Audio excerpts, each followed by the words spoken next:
अच्छा भाइयों, नमस्ते, जय माता दी।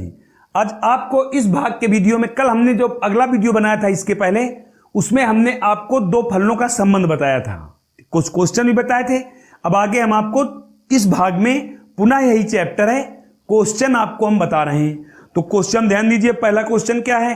पहला क्वेश्चन है कि यदि f such that x tends to i, यदि f such that x tends to i एक व्युत्क्रमणीय फलन है, एक व्युत्क्रमणीय फलन है, तो सिद्ध कीजिए कि f का प्रतिलोम फलन अद्वितीय है। तो सिद्ध करना है कि f का फलन, प्रतिलोम फलन, प्रतिलोम फलन अद्वितीय है। यही क्वेश्चन है। हाँ, यही क्वेश्चन है। अब आप लगाओगे कैसे इसे? इसका हल देखिए, आंसर। अब हल देखिए। आप हमसे कह रहा है f such that x tends to y एक व्युत्क्रमणीय फलन है,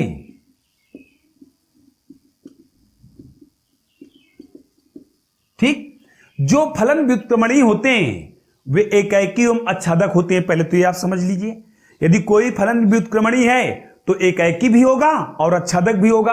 अब यदि हम मान लें, माना कि f के दो प्रतिलोम फलन g1 व g2 हैं, ठीक है। तो f of g1 y equal f of g2 y। क्यों? क्योंकि इसने हमको बताया है कि ये व्युत्क्रमणीय फलन है। कोई प्रॉब्लम? ठीक है। अब आप इसके बाद देखिए f ऑफ, तो इसको हम क्या लिख सकते हैं? इसको लिख सकते हैं f of g of g1 of y, y1 कर दीजिए आप, और f of g2 of y2 कर दिया। यहां y1 y2 यहां भी लिख सकते हो आप। तो अब देखिए इसका अर्थ क्या हुआ? g1 y1, या आप ऐसे कर दीजिए g1 y1 equal g2 y2। तो क्या हुआ? y1 equal y2। या ऐसे समझ लीजिए आप। आपने पहले यहां y1 y2, फिर दोबारा समझ लीजिए y1 y2 नहीं लिखा। ध्यान दीजिए आप, फिर से हम बता रहे हैं आपको। f such that x tends to y एक व्युत्क्रमणीय फलन है। इसका अर्थ हुआ कि f एक आच्छादक और एकाएक फलन है। आगे आइए आप, हमें सिद्ध करना है f का प्रतिलोम फलन अद्वितीय है। तो हमने मान लिया कि, माना कि f के दो प्रतिलोम फलन g1 और g2 हैं, क्योंकि हमें अद्वितीय सिद्ध करना है।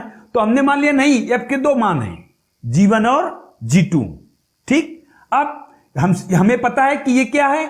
f एक अद्वितीय व्युत्क्रमणीय फलन है, अर्थात हमने मान लिया यहां भाग y1 f of g1 of y, f of g2 of y। अब आप जब इसे हल करोगे तो क्या लिखोगे आप? f ऑफ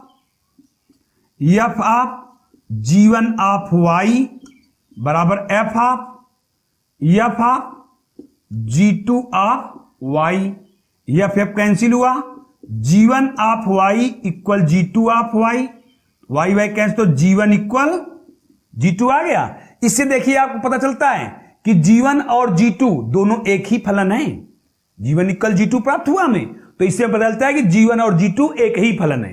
अर्थात f such that x tends to y का प्रतिलोम, जब ये f such that x tends to y एक व्युत्क्रमणीय फलन है, तो इसका प्रतिलोम एक अद्वितीय है। अतः f का प्रतिलोम अद्वितीय है। सिद्ध हो गया, ठीक है। अगला क्वेश्चन देखिए आप। अगला क्वेश्चन है, अगला क्वेश्चन हम आपको बता रहे हैं। आज आपका दो फलनों में संबंध खत्म हो जाएगा। देखिए अगला क्वेश्चन है, कारण सहित बताइए कि क्या निम्नलिखित फलनों के प्रतिलोम हैं। कारण सहित बताइए कारण सहित बताइए कि क्या निम्न फलनों के प्रतिलोम फलन हैं? क्या निम्न फलनों के प्रतिलोम फलन है? तो देखिए फर्स्ट नंबर क्या है, क्वेश्चन है ये हमारा। फर्स्ट नंबर है f such that 1 2 3 4 tends to 1 0 और परिभाषित किस प्रकार से है? 10 है, सॉरी यहां एक ही अवयव है। 1 का 1 में 10 में है, 2 का भी 10 में है, 3 का भी 10 में प्रतिबिंब है और 4 का भी 10 में प्रतिबिंब है। ये फर्स्ट पार्ट हुआ। सेकेंड पार्ट देखिए आप। सेकेंड पार्ट में क्या है? जी सच दैट 5 6 7 8 टेंस टू 1 2 3 4 1 2 3 4 कामा जी कैसे परिभाषित है? जी फलन 5 कामा 4 6 कामा 3 7 कामा 4 8 कामा 2 5 कामा 4 6 कामा 3 7 कामा 4 8 कामा 2। फिर third h such that 2 3 4 5 tends to 7 9 11 13 परिभाषित कैसे है? एच इक्वल 2 कामा 7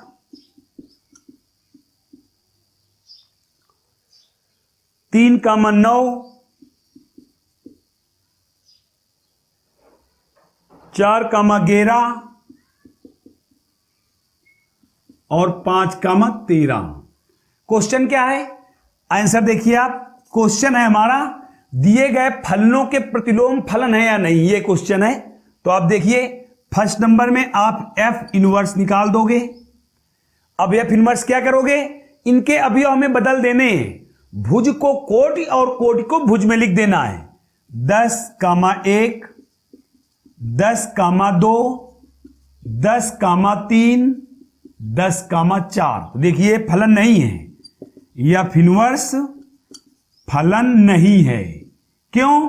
क्योंकि भुज के अवयव 10 की पुनरावृत्ति है। क्योंकि 10 की पुनरावृत्ति है, ये भुज में है। और यदि संबंध अर्थात क्रमित रूप में कोई संबंध लिखा है या फलन लिखा है तो क्रमित रूप में लिखा गया संबंध तभी फलन होता है जब भुज के अवयव समान ना हो। फिर इसी प्रकार सेकंड आप कर दोगे। यहां 10 भुज के चाहे ऐसे लिख दीजिए, क्योंकि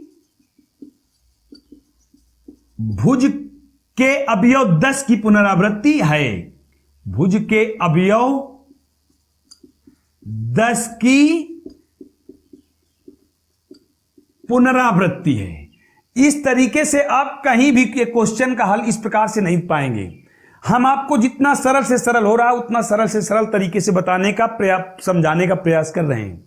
फिर इसके बाद इसमें आप आइए जी इनवर्स। जी इनवर्स में भी क्या करोगे आप?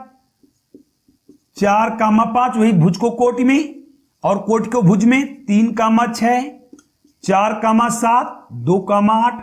अब ध्यान दीजिए आप, इसमें देखिए जी इनवर्स भी फलन नहीं है। क्यों नहीं है? क्योंकि देखिए इसमें अवयव 4, भुज के अवयव 4 की पुनरावृत्ति है। भुज के अवयव 4 की पुनरावृत्ति है। अब आप थर्ड पार्ट स्वयं इसी प्रकार से कर लोगे, स्वयं कर लेना आप इसको, कोई दिक्कत? फिर इसके बाद अगला क्वेश्चन आइए आप। अगला क्वेश्चन हम आपको बता रहे हैं।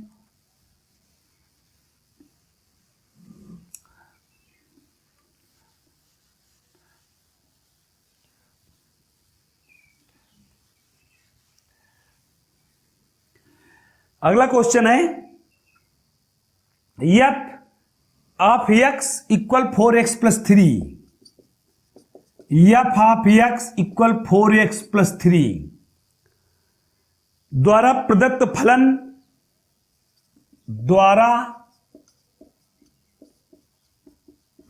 फलन f such that r tends to r, ठीक है, f such that r tends to r पर विचार कीजिए और सिद्ध कीजिए f व्युत्क्रमणीय है। f tends to r है तो हमें सिद्ध करना है f व्युत्क्रमणीय है और f का प्रतिलोम भी ज्ञात करना है। ये करना है तो आप आंसर कैसे लिखोगे इसका? F of x equal 4x plus 3 है। सर्वप्रथम आप प्रतिलोम निकाल लीजिए, आपको सरल पड़ेगा। तो पहले हमने माना y equal F of x, और चाहे तो ऐसे भी कर सकते हैं आप। हमें पता है कोई भी फलन f तभी व्युत्क्रमणीय होगा जब वो एकाएक और आच्छादक होगा। तो आप चाहे तो इस प्रकार भी कर सकते हैं। आप पहले इसको आप देख लीजिए कि f ऑफ x एकाएक या आच्छादक है कि नहीं। यदि f ऑफ x एकाएक और आच्छादक है तो इसका मतलब ये व्युत्क्रमणीय है। ठीक है, कैसे? पहले हमने f of x1 equal f of x2 किया। देखिए आप 4x1 प्लस 3, 4x2 प्लस 3, 3 से 3 कट गया, 4x1 इक्वल 4x2, तो x1 इक्वल x2 अर्थात एकाएक है। ठीक है, फिर इसके बाद आच्छादक के लिए देखिए y equal F of x, तो y यहां x इक्वल कितना हो जाएगा? एफ इनवर्स y हो जाएगा। इसको हमने समीकरण नंबर 1 डाल दिया। फिर इसके बाद y का हमने एफ ऑफ एक्स का मान रखा, पुनः एफ ऑफ एक्स का मान कितना है? 4x प्लस 3, x का इससे आप x की वैल्यू प्राप्त कीजिए, तो y minus 3 upon 4 equal x। ठीक है, तो आप साफ देख रहे हैं, क्या देख रहे हैं? x belong to real number, तो y minus 3 upon 4 belong to real number है। तो इसका अर्थ क्या हुआ? f का परिसर इक्वल सहप्रांत है। सहप्रांत है तो इसका मतलब f कैसा है? आच्छादक है। तो आप देखिए f एकाएक आच्छादक है, और अगर एकाएक आच्छादक है अतः f एक व्युत्क्रमणीय फलन है। ठीक, यदि हम जानते हैं क्यों, यदि जो फलन एकाएक और आच्छादक होते हैं वे फलन स्वयं के व्युत्क्रमणीय होते हैं, तब प्रतिलोम फलन क्या हुआ? प्रतिलोम फलन देखिए आप, प्रतिलोम फलन देखिए आपने क्या निकाला है? x बराबर y माइनस 3/4, y माइनस 3/4 निकाला। अब समीकरण नंबर 1 से x का मान रख दीजिए आप, 1 से x का मान तो कितना हुआ? f inverse y equal y minus 3/4। ये आपका प्रतिलोम फलन हुआ। पूरा क्वेश्चन लग गया है आपका, कोई दिक्कत? फिर अगला क्वेश्चन देखिए। अगला क्वेश्चन भी ऐसे ही लगाना है आपको। क्वेश्चन क्या है?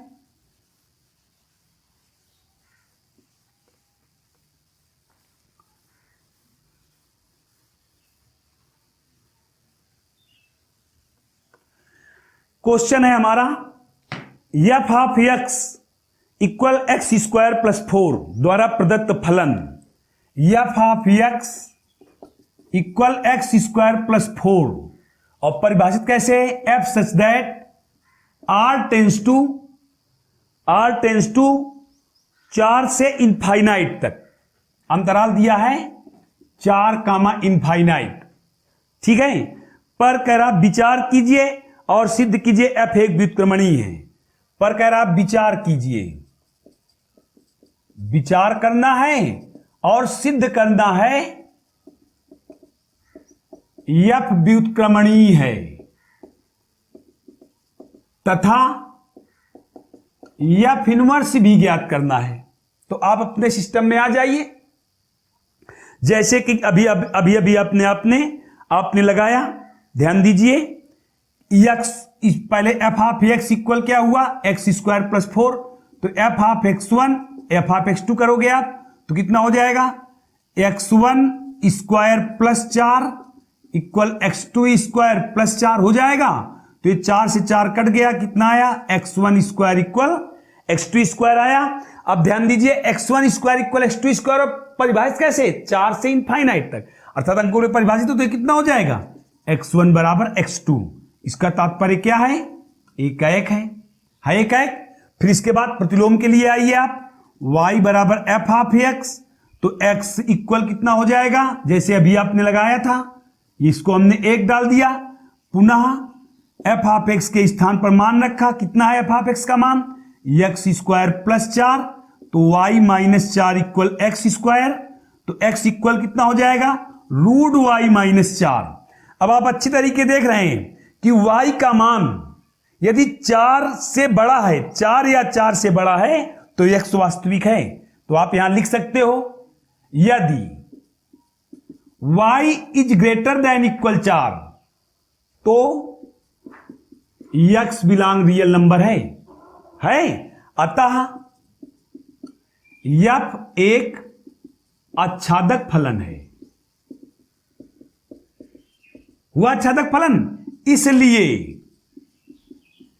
f एक व्युत्क्रमणीय फलन है। हुआ।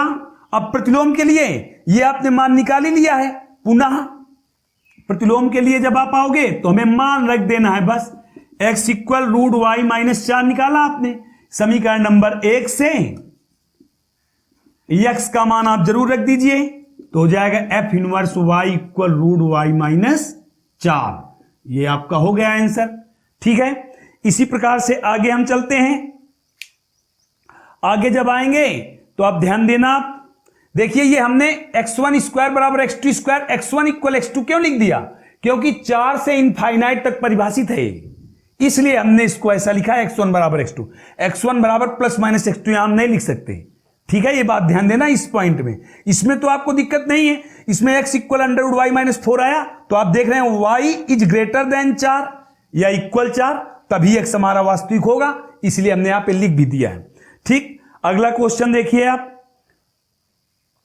अगला क्वेश्चन है, आपका संबंध, दो फलनों का संबंध खत्म हो जाएगा।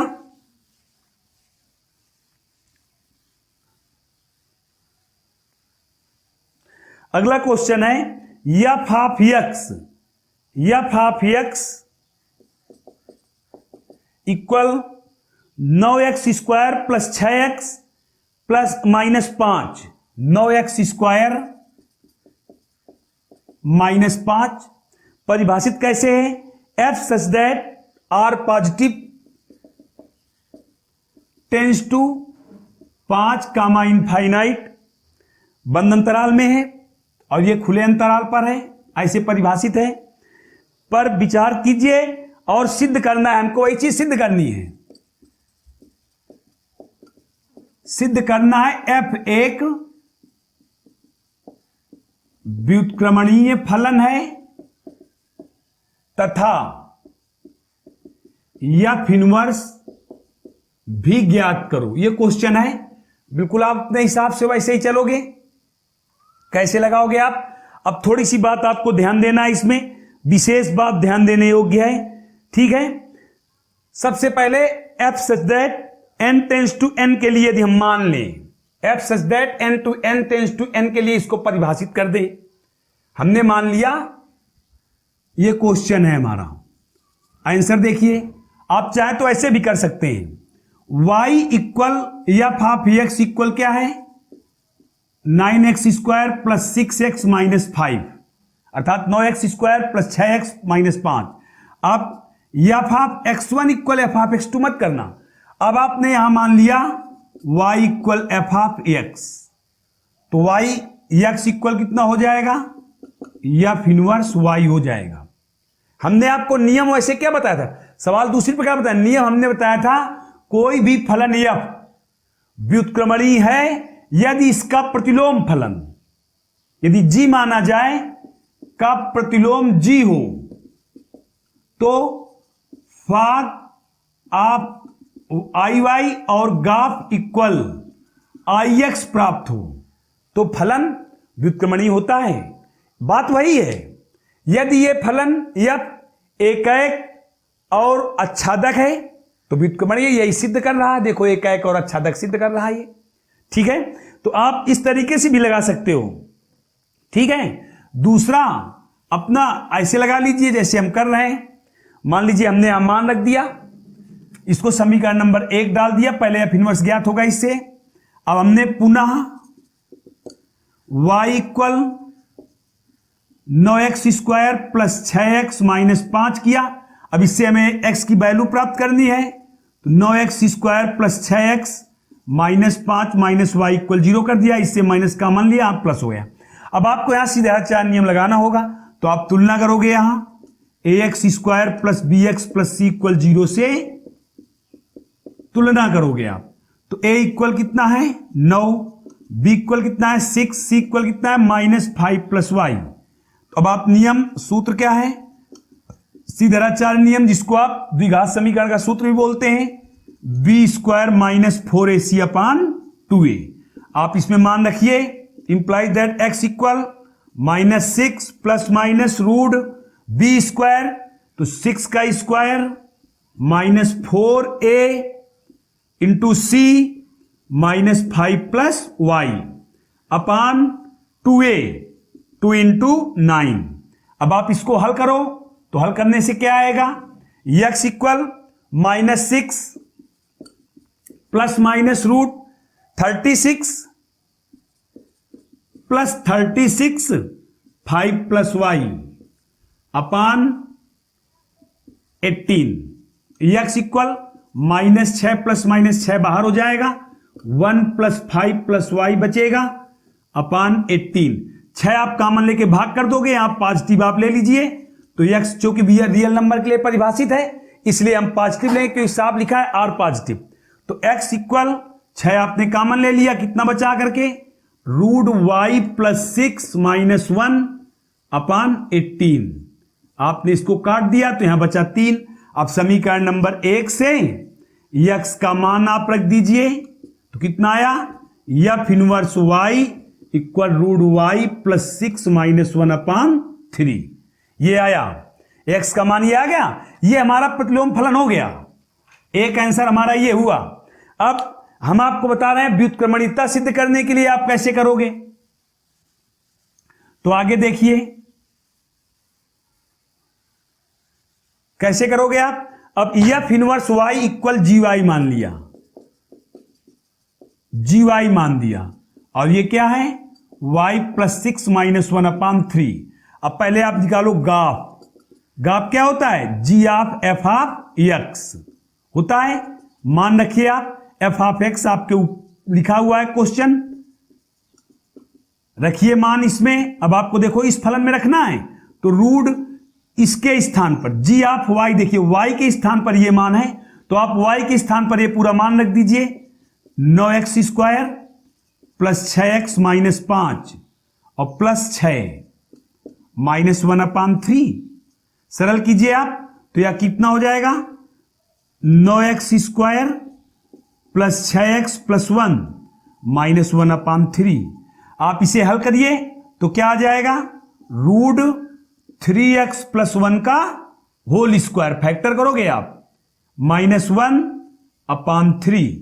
तो अब इसका वर्गमूल निकल आएगा तो 3x प्लस 1 माइनस 1 अपान 3, 1 से 1 कट गया, कितना बचा करके x हुआ, ये ix के बराबर है। देखा आपने ग्राफ इक्वल ix है।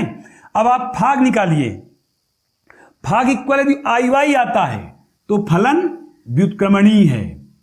तो अब आप निकालिए भाग, भाग क्या होगा, भाग निकालोगे क्या लिखोगे, f of g of y।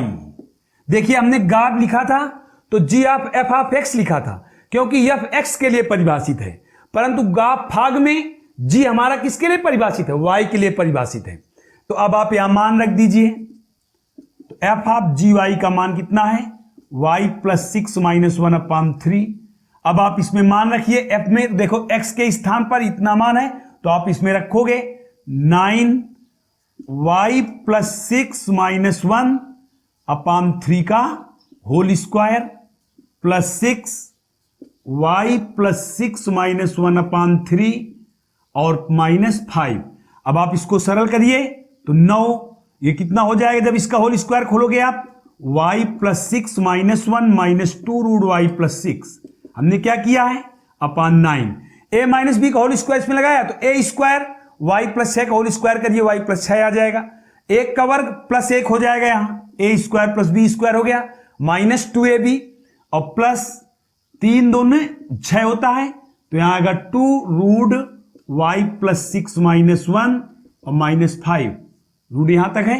अब आप देखिए 9 से 9 कैंसिल हो गया, यहां कितना बचा, y plus 7 minus 2 root y plus 6 और plus 2 root y plus 6 minus 2 minus 5, तो ये और ये कैंसिल हो गया। कितना बचा यार करके, y प्लस 7 माइनस 7, 7 से 7 कैंसिल हुआ, कितना बचा, ये क्या हो गया आई वाई। तो हमने क्या देखा, अतः भाग इक्वल आई वाई और ग्राफ इक्वल आई एक्स, अतः यफ व्युत्क्रमणीय है। ठीक, इस प्रकार से आपका दो फलनों का संबंध खत्म हो गया। देखो एक बात याद रखना, हमने आपको संबंध पढ़ाया, फलन पढ़ाया, दो फलनों में संबंध पढ़ाया। अब हम आपको कल बाइनरी ऑपरेशन अर्थात द्विधारी संक्रिया पढ़ाएंगे। जो क्वेश्चन आपको दिक्कत करें, न समझ में आ रहा हो एनसीईआरटी बुक के, आप कमेंट करके मुझे तुरंत बताइए, हम आपको दूसरे दिन समझाने का प्रयास करेंगे। आप लोगों से मेरी गुजारिश है कि आप हमारा चैनल पूर्णतः देखें, हर एक वीडियो को अच्छी तरीके देखें, समझने का प्रयास करें। हम आपको सरल से सरल करके आपको समझाने का प्रयास, बताने का प्रयास करते हैं। सब्सक्राइब करें, लाइक करें, हमारा उत्साहवर्धन करें। धन्यवाद। जय हिंद, जय भारत।